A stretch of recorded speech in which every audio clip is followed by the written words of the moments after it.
Hey, what's up? Ito na naman, nagbabalik Rodeo o FW dito sa Japan. So for today's video, no, magluluto tayo ng ng suso. No, tamang-tama at napadaan ako kanina sa tabing dagat. Nakakuha tayo ng suso. No, marami to dyan sa Pinas. So saktong-sakto siya, gagataan natin. Malamig yung panahon ngayon, no? Para may kasipsipan tayo. No! Kasipsupan. No? So, aton initial lilinisan. No? Tatanggalon natin ang puwit. No?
Bilis lang talaga lutuin yung suso.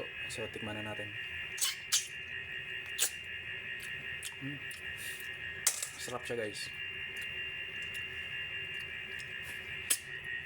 Ito yung mga pagkain na namimiss ko sa Pinas. Oh, yung mga shell na ikaw mismo yung kukuha sa dagat tapos ikaw din magluluto. Kasi ganun kami dun sa isla namin sa Sibuyan. Masarap siya, guys. So, ganito ako pag nakakatipid ng pambili ng ulam dito sa Japan. Punta na ako sa dagat, pagka low tide, mangunguha ng shell. Pagka high tide naman, mamimingwit, makakuha ng isda, libre na ako. Hindi na ako bibili sa pilihan, di ba? Tapos may gulay din ako, hahaluan ko ng gulay, sasabawan ko yung isda. Matik, sarap. Lalo na kapag fresh. Yun ang pagkain sa Pinas na talagang namimiss ko. Lalo na takang dagat tayo, di ba? Ubos na naman yung kanin natin mamaya. Paniguradong maraming makakain to. Siyempre, alam nyo na, susuto eh.